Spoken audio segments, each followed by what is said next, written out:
this happened. Trying to hide it, but it's really awkward when you have to start your conversations with, I'm fine. Maybe I should wear this hat.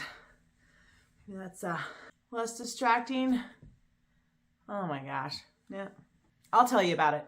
You should see the other guy. I've always wanted to say that. But first, I want to talk to you about the new year. By the way, I'm Danielle with Hogan Life. Welcome to my channel. I love to talk about homeschooling and family life and fulfilling our purpose. I would love it if you would subscribe and make comments in the comment section and join my community. It's 2023. Wow.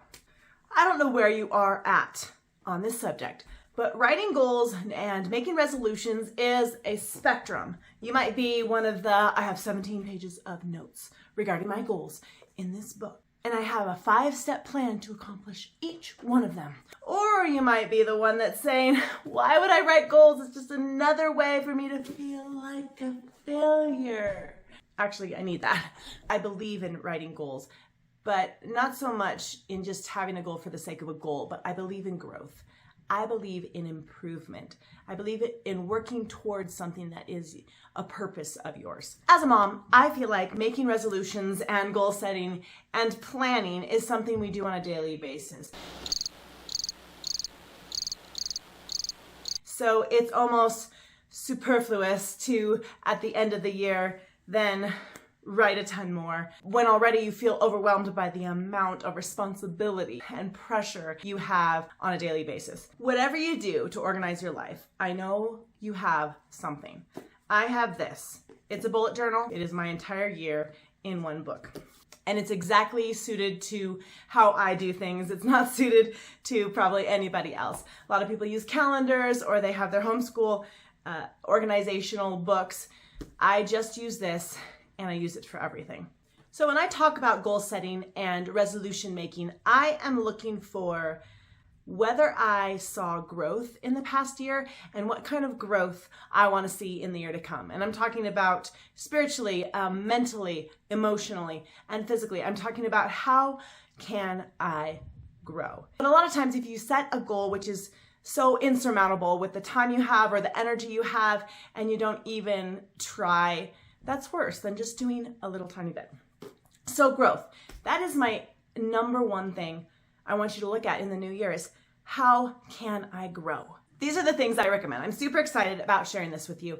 Take a 10-minute time frame. Dump out all your thoughts on 2022. Just kind of do a brain dump, the things you loved, the things you didn't like, and then do the same thing for the next year. What your hopes are. I want to live this year with less uncertainty, less questioning of my own decisions. I want to live with a lightness in every fiber of my being that exemplifies trust in the goodness of God, reliance on the unfailing and absolute faithfulness of his nature. You know, when you're doing this for yourself, it doesn't have to be pretty. It doesn't have to be perfect. Just blah, write it all down. There is something so profound about getting out onto a page or even verbally what has been going around in your head for maybe days and weeks and maybe all year, just swimming around there in a chaotic fashion. And that leads me into the main thing I want to ask. What is your purpose? What is it? For me right now, my great purpose is to be a mom, to homeschool my kids, to mother them, and to create a family, to create a home. That is my purpose. Now, I have lots of other things mixed in with that, but my great purpose is to mother in this time of life. And this includes their education. This includes helping shape their value system. And the next question is, what do I place a value on? What is valuable to me? What do I look at in my life and say, okay, that has value to me? Very early on, I decided that I wanted to make sure we had time together as a whole family. So I placed a value on having a meal together in the day. Because a lot of times with a big family, you don't always have breakfast together. You certainly, with my husband, we don't have lunch together. But dinner, we can do dinner. And so I made it a point to always have a family dinner. And even if my kids are at friends' houses, I liked, for the most part, to have them home so we can have our family dinner. The past couple months, that's been increasingly harder to do. So I can look back and say, okay, that is something that I have placed a value on in the past. Do I still value it? And the answer would be yes. So now I need to put a little bit more planning and effort into making that happen, because that is something that I believe in a rational step back moment, I believe that has value for our family and has value to me. And this is important. Okay, you ready? Your week needs to reflect what you place value on.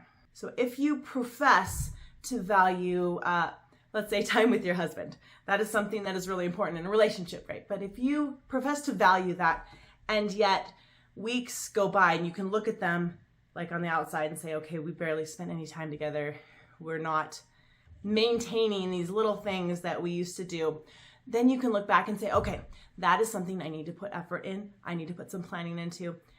There, I need to have a resolution. I need to make a goal. Because it's easy to profess things like I value my health, but yet neglect certain things like drinking water or basic exercise or eating right. There has to be a motivation that is greater than just words on a page that say, my goal is to lose 10 pounds. There has to be a motivation that keeps you doing it day in and day out. One thing I do in my organizer or my planner or my bullet journal right here, my journal, which goes with me pretty much everywhere, is always in my purse or is always on my nightstand. It's pretty much around where I'm at, is I have a page for each of my children at the beginning of the year.